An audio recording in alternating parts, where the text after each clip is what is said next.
On court tous à la salle de sport pour un corps plus beau. Mais saviez-vous que l'exercice physique est aussi bon pour le cerveau? Une activité physique intense de 3 minutes, comme sauter à la corde, produit les mêmes effets relaxants qu'un verre de vin, sans intoxication. La recherche est très claire, l'exercice physique modéré et régulier comme une balade de 30 minutes tous les jours à pied ou à vélo produit à moyen terme les mêmes bénéfices que les antidépresseurs sur votre humeur. Il y a un lien très fort entre notre corps et notre esprit, ce qui fait de l'activité physique modérée un moyen de fitness mental idéal. Il fait du bien à notre cerveau et peut alléger les symptômes de stress et de déprime. Donc faire de l'exercice développe nos connexions cérébrales et améliore nos capacités d'apprentissage à tout âge. Alors, qu'attendez-vous pour vous mettre en place une habitude d'exercice physique ? Nous menons tous des vies trépidantes et trop souvent, moi aussi, je me laisse embarquer dans une course effrénée dans mes différentes obligations. Je prends l'appel d'une collègue tout en débarrassant les courses de la voiture avant d'entrer à la maison, retrouver notre partenaire ou nos enfants. La technique du jour s'appelle la pause de 5 minutes avant d'entrer chez soi, même si vous vivez seul. 5 minutes sans aucune interruption pour créer un sas de décompression avant de passer à l'étape suivante, que vous soyez à pied, en voiture ou en transport public. Vous pouvez méditer, écouter votre chanson ou musique préférée ou simplement respirer tranquillement. Ceux qui pratiquent cette technique disent être plus sereins après quelques jours déjà et avoir de meilleures relations avec leur entourage en étant vraiment disponibles pendant les premières minutes du retour à la maison.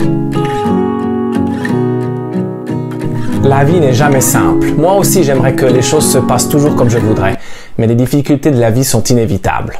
La technique d'aujourd'hui est un moyen de renforcer la résilience. La résilience, c'est ce qui nous permet de rebondir lorsque nous sommes confrontés aux difficultés de la vie ou à une frustration. Plusieurs éléments favorisent la résilience, mais pour l'instant, concentrons-nous sur un élément spécifique, se fixer de petits objectifs, de petits buts que vous pouvez facilement atteindre à court terme. Il peut s'agir d'un objectif créatif comme repeindre un mur ou d'un projet concernant votre routine de santé comme faire des promenades quotidiennes par exemple. Se fixer de petits objectifs à court terme nous aide à obtenir une gratification immédiate lorsque la vie nous est difficile. Alors n'oubliez pas, la prochaine fois que la vie vous mettra au défi, trouvez-vous de petits objectifs et faites en sorte de les réaliser.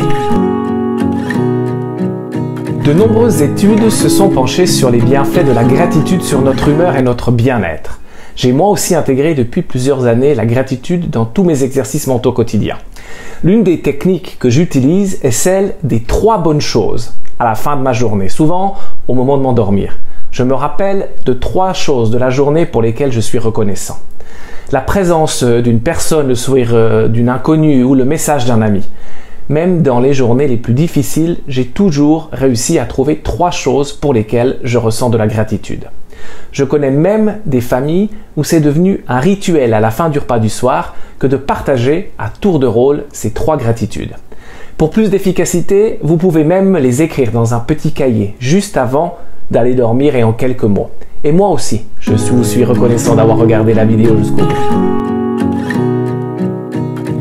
Ça semble paradoxal pour cette vidéo publiée sur les réseaux sociaux, mais la technique du jour pour vivre un peu plus heureux est d'apprendre à se détacher quelques heures de notre portable.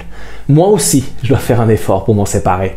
Une étude de l'Université de Pennsylvanie a remarqué une amélioration du bien-être mental chez ceux qui limitent l'usage du smartphone sur les réseaux sociaux.